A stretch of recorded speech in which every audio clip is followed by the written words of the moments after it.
Good morning, everyone. I'm Romain Voog. I'm the CEO of Global Fashion Group. And I want to speak with you today and take some of your time to share the amazing journey we're going through. Global Fashion Group is the #1 platform for fashion e-commerce in emerging markets.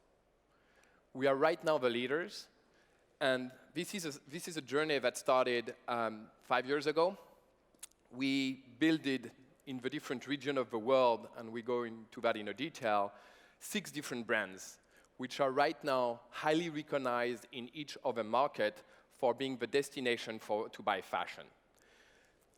First foundation took, starting in 2011 and 2012. Then we expanded the business by building infrastructure, private label, and scaling them to up to $1 billion this year. We're getting now into a new stage of a journey. After having installed those key leaders, we are consolidating them and, as a lot of us need to do, driving them toward profitability. This is who we are, and this is where we are. Right now, Global Fashion Group is in 28 different countries, in all the emerging countries around the world, all the emerging regions around the world. When you think about numbers, we're basically covering a third of the world population with our brands. A third.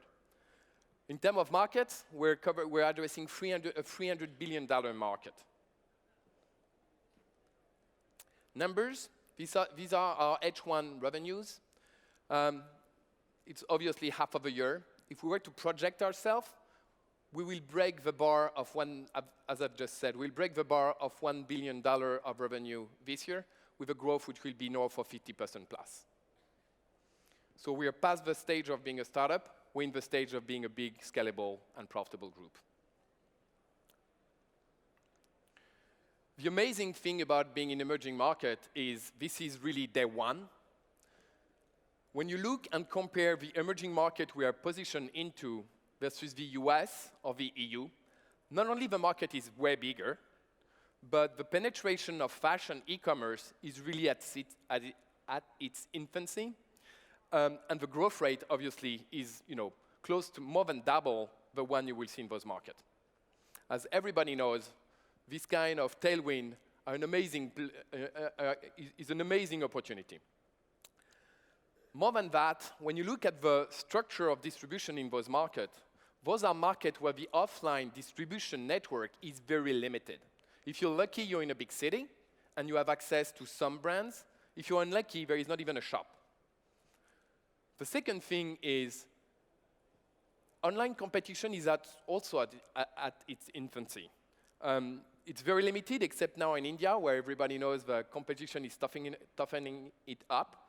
And since we started very early into the journey, we're now strong #1 with a strong leeway versus the next inline competition.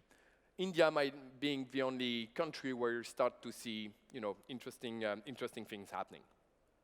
But it gives you an idea of the opportunity. Amazing market, not penetrated, high growth, no competition. Don't come, please. The next thing is, we've been spending the last 5 years building a brand. When you go in those countries and ask about our brands, Dafiti, La Moda, The Iconic, 8% out of 10 will tell you, oh, I know this brand. This is the type of awareness we're talking about. We're investing millions of dollars, tens, hundreds of millions of dollars in creating that awareness. This is one thing. But the second thing, which is way harder to replicate, is the unique infrastructure we have built. We're talking about countries where if you want to deliver a product to a doorstep, you have to do it yourself. There is no DHL. There is no postal office. Oh, if you want to take the postal office, the product will come between 3 days and 3 months with no guarantee. So you have not only to create the photo studios, obviously, you have to create, obviously, the online marketing team and invent new channels. We are in a country where Google is not. Sometimes, still happen. You have, obviously, to have a customer service in all of the languages. You have to build the fulfillment centers. We have 16 fulfillment centers that we operate ourselves across the different regions. But you also have, and it's way harder, to build the last mile delivery.